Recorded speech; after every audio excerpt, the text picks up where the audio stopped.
Good morning বন্ধুরা, নতুন একটা ভিডিও নিয়ে আমি আজ থেকে আবারও ব্লগ দিতে শুরু করেছি। তো বেশ কয়েকদিন ধরে হলো আমি ভিডিও দেওয়া বন্ধ করেছিলাম কিছু সমস্যার জন্য। সমস্যাগুলো বিভিন্ন রকম, মানে অপ্রাসঙ্গিক আর কি, যার কোনো ব্যাখ্যা দিতে আমি পারবো না।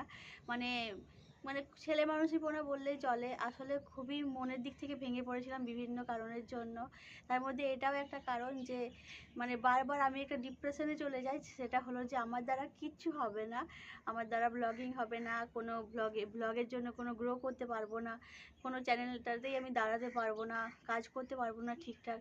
এরকম বিভিন্ন রকমের ভাবনা চিন্তা করতে করতে না আমার মাইন্ডটা পুরো চেঞ্জ হয়ে যায়। ভালো লাগে না ভিডিও করতে। একবার করে ভিডিও করি, একবার করে পুরোপুরি বন্ধ করে দিই। সেই কারণেই কদিন ভিডিও দেওয়া হয়নি। তো আজ ভাবলাম যে সরাসরি তোমাদের সাথে ফেস টু ফেস কথা বলি, আর নতুন একটা ছোট্ট ভিডিও দিয়ে ব্লগটা আবার শুরু করার চেষ্টা করছি। আর যেহেতু শীতকাল পড়ে গেছে এখন, তো এখন মানে সময়টা খুবই কম।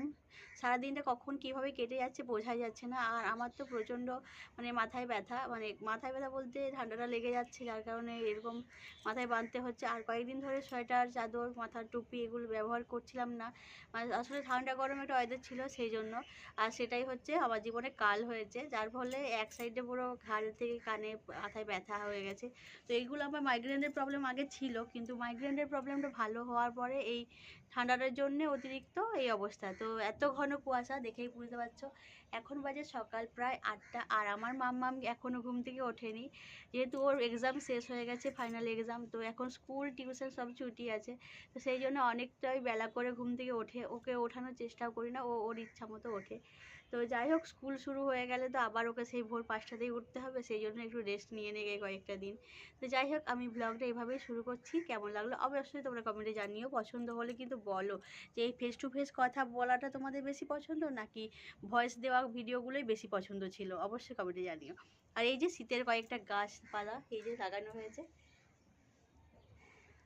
এইগুলো খুব যত্ন করে কিনে আনা হয়েছে বাজার থেকে, গাছের চারাগুলো, তারপর এখানে দেওয়া হয়েছে। আর বেশ কিছু গাছের বীজও বাবা আমাকে ওখান থেকে দিয়ে পাঠিয়েছিল।